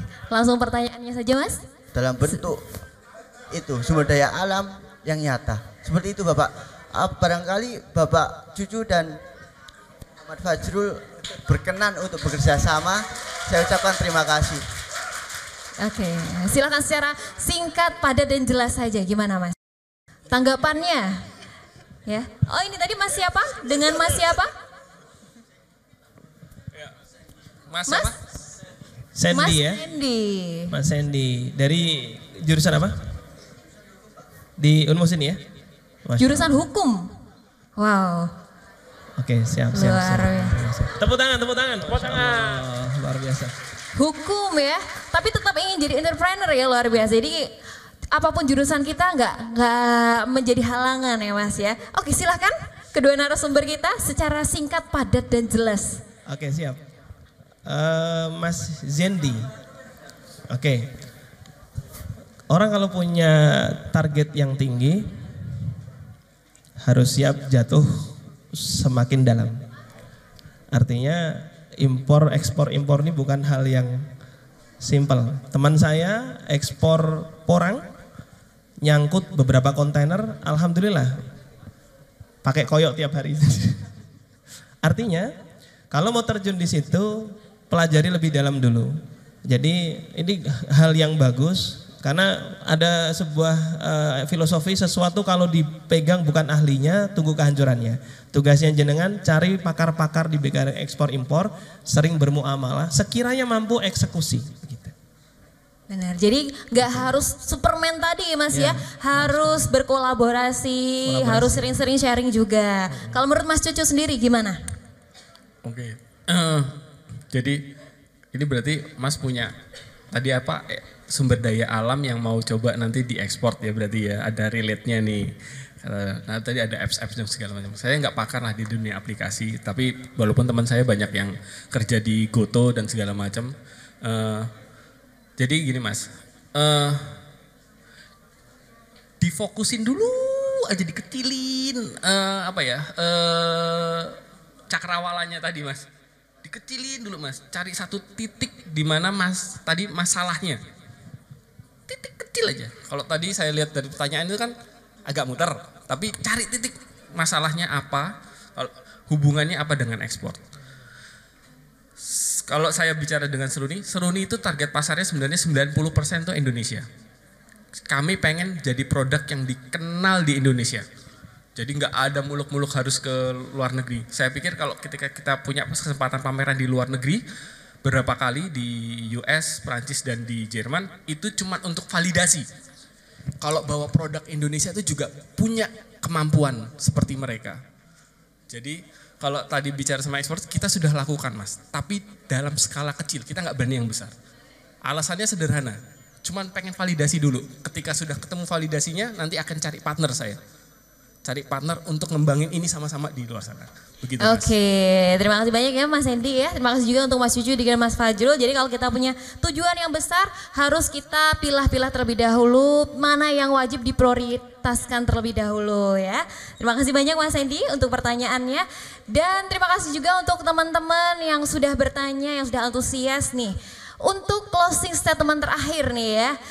Gimana sih Mas Fajrul dan juga Mas Cucu agar teman-teman semua yang ada di sini calon-calon pengusaha dan juga entrepreneur muda bisa lebih semangat lagi nih. Boleh dikasih sepatah dua patah kata, satu kalimat aja ya yang bisa ditanamkan untuk anak-anak, untuk teman-teman mahasiswa dan juga mahasiswi Universitas Muhammadiyah Ponorogo. Untuk teman-teman, tak kenal maka tak sayang. Ya. Jadi kalau saya bisa beri statement ya, do what you love. Lakukan apa yang kalian cintai, yang kalian sukai. Fokus. Sukanya masak, bikin kuliner, bisnis kuliner akan lebih kredibel daripada hobinya masak, jualannya buka usahanya bengkel. Nggak nyambung. Nggak nyambung. Ya, do what you love ya teman-teman. Fokus, cintai apa yang kalian kerjakan. Terima kasih. Oke, itu tadi. Kalau Mas Fajrul? Sama. Idem. Mas Yendi nanti kalau mau lanjut diskusi, Mas Yendi nanti bisa jabri saya. Oke ya? Kalau mau lanjut diskusi. Bisa? Bisa, feel free nanti ya. Ya. Oke. Teman-teman semuanya, kalau saya boleh menyampaikan apa yang disampaikan Mas Cucu tadi luar biasa. Memang kalau kita nggak mencintai apa kita lakukan jadi beban betul. Tidur di parkiran pasar, nungguin truk, nyari supplier, nyari klien. Kalau ini beban, kenapa hidupku seperti ini ya? Kalau nggak cinta, berat betul. Wajahnya keriput, tuwek gitu ya. Tapi cintai apa yang kamu lakukan. Yang kedua, pakai manjada, wajada, sudah cukup itu. Kata simple tapi kuat betul. Barang siapa yang bersungguh-sungguh, maka dapatlah ia. Apa teman-teman? Oke, terima kasih banyak untuk Mas Fajrul dan juga Mas Cucu. Tepuk tangan dong untuk kedua narasumber kita, luar biasa sekali pada pagi hari ini. Dan untuk acara selanjutnya adalah penyerahan cenderamata dari Diploma Success Challenge. Perwakilan Mas Cucu kami persilahkan. Dan juga untuk diserahkan kepada perwakilan Universitas Muhammadiyah Ponorogo kepada Bapak Yusuf kami persilahkan. Sekali lagi tepuk tangan yang meriah untuk Diplomat Success Challenge 2022. Luar biasa sekali ya. DSC 2022? Oke, luar biasa, tepuk tangan dong. Aku mau ada satu orang nih yang baris belakang maju ke depan. Yang berani. Ayo yang baris belakang, 2 baris belakang, 3 baris belakang, pokoknya yang bagian belakang. Satu orang, ayo. Satu orang. 3, 2, 1. Oke. Silahkan mbaknya. Ayo mbak. Oke, namanya siapa? Perkenalkan, nama saya Agnes Septiana Mariska dari Prodi Teknik Informatika. Semester? Semester 4. Semester 4, namanya Rizka, semester 4 ya? Agnes. Oke, Agnes. Apa motivasi kamu ikut acara sosialisasi DSC 2022 ini? Dengerin dulu. Ingin cari jodoh lagi. Omong bojone kok. Ayo singkat pada jelas Agnes. Kalau enggak hangus loh ini. Diwajibkan, Mbak. Diwajibkan. Bapak Yusuf, apakah benar diwajibkan? Kalau dari kamu sendiri, ingin punya motivasi untuk lebih punya semangat menjadi pengusaha, ingin jadi miliarder, Mbak. Amin. Tepuk tangan dong untuk Agnes.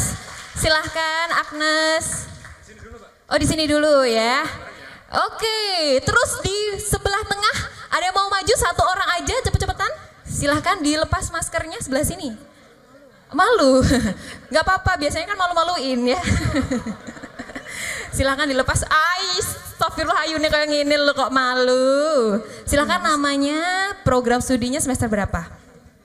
Perkenalkan, nama saya Devi Triana dari program studi pendidikan bahasa Inggris semester 6.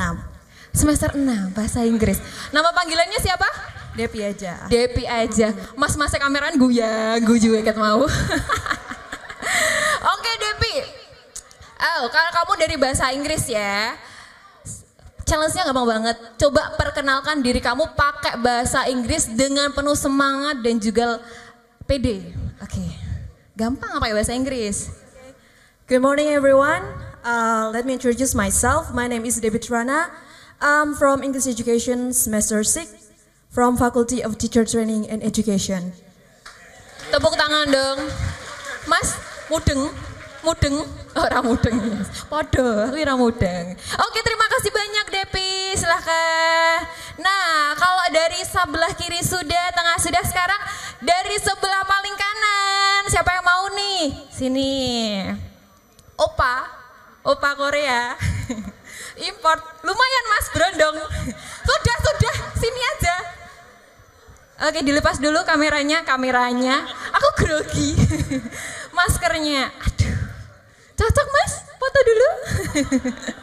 Oke, perkenal dulu namanya siapa, program studi apa, dan semester berapa? Perkenalkan, nama saya Prapto. Saya dari program studi S1 Keperawatan. S1 Keperawatan. Aku siap disuntik Mas. Gak apa-apa, jadian percobaan. Oke. Gak apa-apa Mbak. Jangan Mas, jangan. Eleng bojo. Oke Mas Prapto, aku mau tanya nih ya. Ini kan kamu kan dari jurusan kesehatan nih. Kira-kira punya nggak sih angan-angan untuk jadi pengusaha? Ada, malah 2 saya. Malah 2, apanya? Pacarnya? Usaha saya. Usahanya, coba kasih tahu ke teman-teman. Apa sih angan-angan atau usaha kamu yang ingin kamu brandingkan ke teman-teman? Malah sudah berjalan. Yang pertama yaitu vertical farm hidroponik yang notabene itu produksi di buah melon. Oh, buah melon. Sama seperti Mas. Siapa ini? Itu tolong. Duduknya di depan sendiri ya kan? Dari tadi narasumbernya ngomong A sampai Z, kamu nggak tahu namanya. Mas Cucu. Mas Cucu, ya tepuk tangan. Jadi saya itu di bidang elektro. Di bidang elektro. Di audio juga. Audio. Saya juga punya audio, namanya Mekarsari Audio. Oke, luar biasa, tepuk tangan dong untuk Prapto. Terus aku mau tanya, kenapa kamu kuliah di jurusan kesehatan? Ya, biar bisa nggak gitu juga. Soalnya kan gini, dunia kesehatan itu kan yang saya tuju gitu gini, mikir saya. Cepet 10 detik dari sekarang. Ya, nggak mungkin rumah sakit itu sepi gitu. Kamu pernah mikir enggak rumah sakit sepi? Nggak pernah kan? Nggak pernah. Gitu. Jadi peluang yang paling banyak itu di rumah sakit. Oke, gitu. luar Jadi biasa sekali Prapto. Silahkan ya. Oh, ke tengah sini aja, ke tengah sini mbaknya. Sini. Oke, Mas Cucu dan juga Mas Fajrul silahkan bersama-sama. 1, 2, 3. Gak bebas?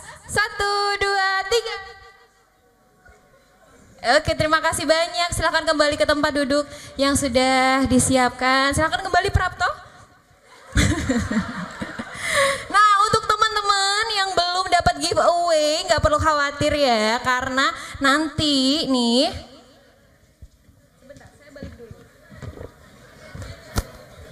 nah, karena nanti kita juga punya grand prize 1 buah smartphone terbaru loh ya. Nah, kalau Wismillah Foundation pasti ngasihnya nggak yang cemen-cemen, pasti yang produk terbaik ya. Jadi caranya gampang banget, karena di akhir bulan September ini, setelah semua rangkaian sosialisasi DSC ke-13 selesai, komen terbaik di YouTube-nya kita nih, di YouTube Mili Digital Network akan dipilih sebagai pemenangnya. Jadi kegiatan kita seminar hari ini itu nanti akan diupload videonya di YouTube kita. Boleh di subscribe sekarang, teman-teman boleh di subscribe dan juga di komen. Nanti yang memberikan komen terbaik akan mendapatkan grand prize 1 buah smartphone terbarunya. Jadi jangan lupa buat dicek di YouTube channelnya, oke? Well, sebelum kita tutup acaranya ya, saya mengundang Mas Cucu dan juga Mas Fajrul untuk kembali ke depan. Kita foto bersama-sama terlebih dahulu, oke? 3, 2, 1, DSC 2022 bikin gebrakan. So, terima kasih banyak untuk teman-teman. Sekali lagi saya Thalia Almaida mengucapkan terima kasih banyak untuk seluruh pihak-pihak yang sudah mensukseskan acara pada pagi hari ini. Akhir kata, billahi taufik wal hidayah. Wassalamualaikum warahmatullahi wabarakatuh.